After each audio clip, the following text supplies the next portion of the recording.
우리는 임진왜란 3대첩으로 한산도대첩, 진주대첩, 행주대첩을 뽑지만 당시 명나라는 임진왜란 3대 전투로 평양성 탈환전투, 행주전투, 직선전투로 꼽으며 조선 3대전이라고 불렀습니다. 1. 평양성 탈환전투. 임진왜란 당시 평양성에서는 총 4번의 전투가 있었고 4번째 전투에서 평양성 탈환에 성공합니다.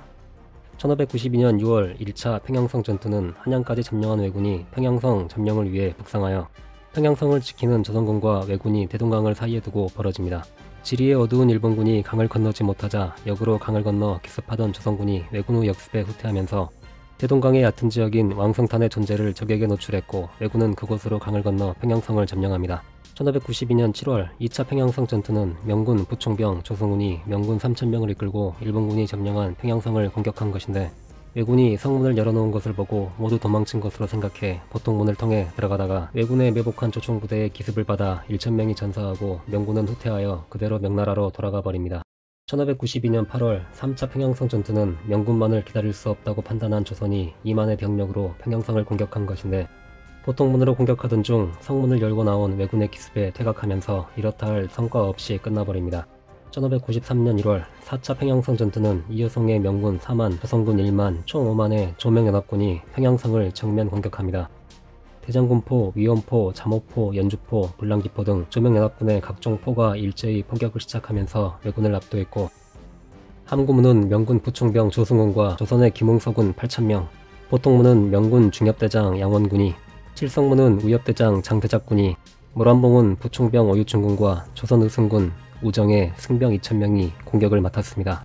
유성과 읍성이 탈환되고 왜군이 중성으로 밀렸다가 만수대와 을밀대 고지에서 조선 백성들을 방패로 필사적으로 저항했습니다. 쌍방 사상자가 속출하자 이효성은 군사를 물려 왜군에게 퇴로를 열어주었고 왜군은 성문을 빠져나가 도주하기 시작합니다. 도주하는 일본군을 추격하여 600여 명을 죽임으로써 전투를 마무리하고 성을 탈환하는 데 성공합니다. 그러나 평양성 탈환 전투에서 명나라군은 성과를 부풀리기 위해 많은 조선 백성들의 머리를 베어오는 바람에 큰 문제가 됩니다. 나중에 정식 조사가 진행됐지만 흐지부지 되고 맙니다. 이 전투의 승리로 평양성이 7개월 만에 탈환되고 함경도의 왜군까지 일제히 한양으로 후퇴합니다.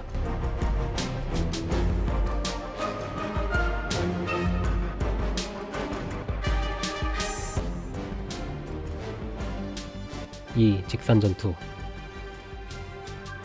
직산전투는 정유재란 당시 명군과 왜군이 교통의 요지인 오늘날 평택 일대에서 맞붙은 전투로 일명 소사평 전투라고도 합니다. 일본군은 정유재란으로 조선을 재침하면서 주력 부대를 좌군과 우군으로 나누어 편성합니다. 그 가운데 좌군이 먼저 남해안을 따라 이동 개시해 8월 7일 구례를 점령하고 8월 16일 남원성, 8월 19일 전주를 차례로 점령합니다. 전주를 점령 후 일본군의 좌군은 남쪽으로 내려가 전라도를 점령하고 우군은 북쪽으로 한양을 향해 북상합니다. 1597년 8월 29일 일본군은 전주로 출발해 만경평야를 지나 익산과 예산을 거쳐 충청도로 진격하고 9월 3일 공주, 연기, 청주를 거쳐 천안으로 북상합니다.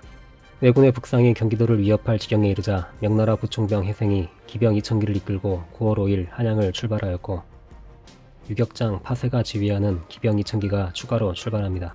부총병 해생의 명군 기병 2000기는 기마전에 유리한 평지 선점을 위해 강행군 끝에 9월 7일 새벽 소사평 부근에 도달해 진을 치고 왜군을 기다렸고 북진하던 일본군 선발대인 구로다 나가마사의 보병 1500명은 평지에서 명군의 기병과 마주칩니다.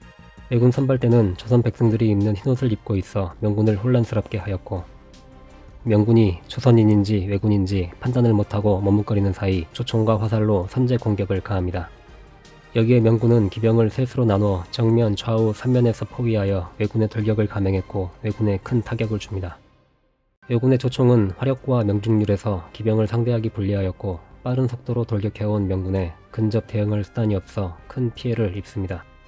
그러나 천안에서 북상하던 구로다의 본진 3000명이 오전에 전장에 합류하고 명군을 협공하면서 혼전이 벌어지고 오후가 되면서 파세의 명군 기병 2000기가 합류하면서 다시 전세가 명군 쪽으로 넘어옵니다.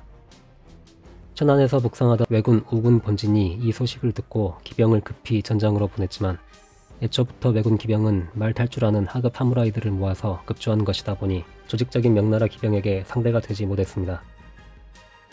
결국 포병 중심의 일본 우군 본진이 도착하여 숫자로 밀어붙이면서 명군은 후퇴합니다. 명군은 수원까지 후퇴하여 전열을 정비하고 다시 왜군과의 일전에 대비합니다.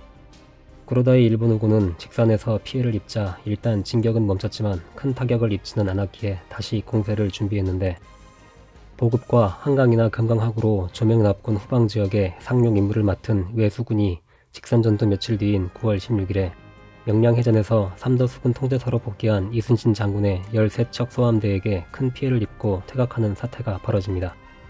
이 전투에서의 패배로 왜군은 후방 보급 역량을 상실하여 전면 퇴각해야만 했고, 겨울이 시작되면서 그 이후 다시는 북상하지 못합니다. 산 전투 결과 왜군은 한양 진격을 포기하고 남하하였고, 조명연합군이 수세에서 공세로 전환하면서 압박을 가하자 왜군은 다시 해안으로 밀리게 되었습니다.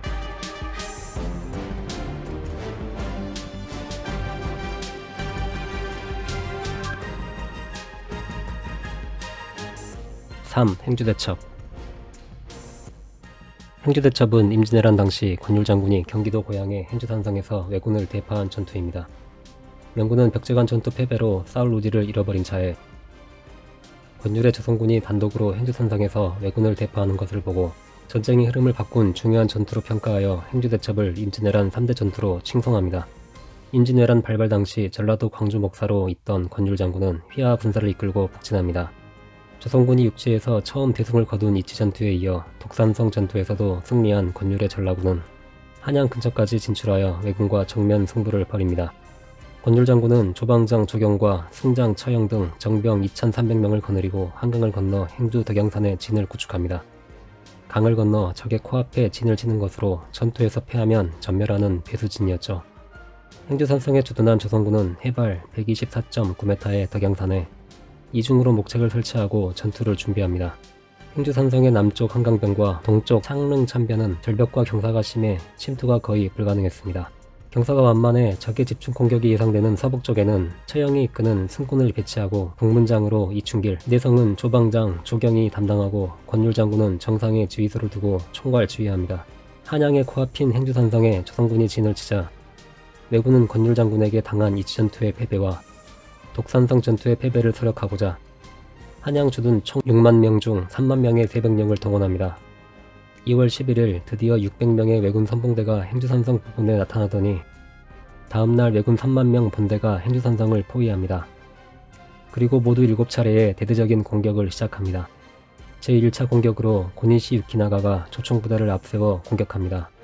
그의 군사는 평양성에서 패배 후 벽제관 전투도 참여하지 않고 있다가 이번 싸움을 서력의 기회로 삼기 위해 선봉으로 나섭니다.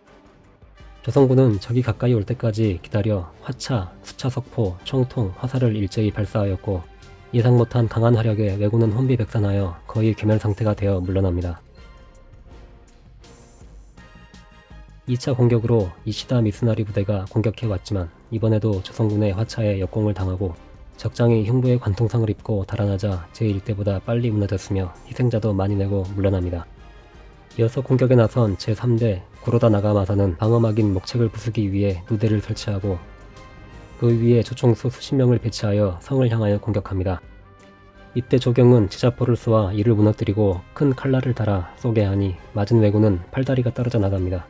진퇴양난에 처한 일본군에게 비밀병기 비격진천례로 공격하자 왜군은 자기 진영에 떨어진 비격진천례에 모여들어 구경하다가 수류탄처럼 폭발하자 엄청난 사상자를 내고 후퇴합니다. 세 번의 공격에도 왜군은 제1목책도 돌파하지 못합니다. 보다 못한 왜군 총대장 우키다 히데이에가 직접 선두에 나와 제4대 병사들을 지휘합니다. 총대장이 선봉으로 나서자 외병들도 사기가 높아져 죽음을 무릅쓰고 공격해왔고 마침내 산성의 제1목책이 뚫리고 제2목책까지 접근하자 조선군들이 동요하기 시작하였고 권율 장군은 도망하는 군사 한 명을 참수하고 접선두에 나서 혈전으로 적을 막아냅니다. 결국 총대장 우키다는 조선군 총통의 집중사격에 부상을 입고 퇴각하여 결사되이던 제4대도 참패합니다.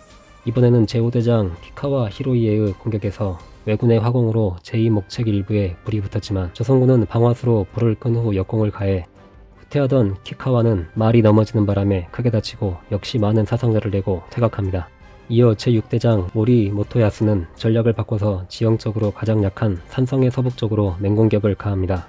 그곳은 임전 자세와 단결력이 뛰어난 승병들이 지키고 있었는데 승장 처형은 천여 명의 승병을 거느리고 적의 공격을 끝까지 막아냈고 마침내 적을 격퇴합니다. 제6대가 물러가자 제7대장 다카가게의 공격이 시작됩니다. 승장 처형의 승병이 지키고 있지만 제5차, 제6차 집중공격으로 약해진 서북쪽을 공격해서 목책의 일부분을 뚫고 돌입하는데 성공합니다. 승병들이 동요하자 권율 장군이 직접 대검을 들고 싸움에 뛰어들어 분전하였고 옆 진영의 조선군도 왜군을 향해 화살을 집중 발사하여 처절한 근접전이 전개됩니다. 이때 조선군 진영에 화살이 떨어져 투석전을 펼치는데 화살이 떨어진 것을 안 왜군은 기세를 올리며 집중 공격을 가해오던 위기의 순간에 마침 충청 수사 정거리 한강으로 수만 개의 화살을 가득 실은 배 2척을 몰고 와 보급함으로써 위기를 모면하게 됩니다. 창의사 김천일도 군사 300여 명을 거느리고 적의 후방을 결안했고 또한 전라도 조은선 40여 척이 들어와서 양천 포구를 뒤덮자 지원군이 온 것으로 착각한 왜군의 사기가 떨어지고 반대로 조선군의 사기는 높아져 적을 완전히 격퇴시킬 수 있었습니다. 이렇게 아침 6시부터 저녁 6시까지 하루 종일 동안 진행된 전투에서 조선군은 왜군의 7차례 공격을 모두 물리쳤고 왜군은 해가 저물면서 많은 전력 손실과 조선군의 역습을 우려해 시체를 모아 서각하고 한양으로 퇴각합니다. 이 전투에서 왜군은 총대장 우키다 히데이에를 비롯해서 4명의 장수가 부상을 당하고 1만여 명의 사상자를 내지만 조선군은 100여 명의 사상자에 불과한 압도적인 승전이었습니다. 행주대첩은 권율 장군의 뛰어난 전략 전술, 조선군의 최첨단 과학무기, 배수의 진을 치고 결전에 임한 조선군의 용맹한 정신력이 승리의 원인이었습니다. 비록 명나라가 임진왜란 3대 전투로 평양성 전투, 직산 전투를 포함시켰지만 아군과 적군의 수적 비교, 왜군의 지휘부가 받은 충격, 적군의 가한 피해 정도를 볼 때 단연 조선군의 행주대첩이 가장 극적이고 탁월한 전투였습니다.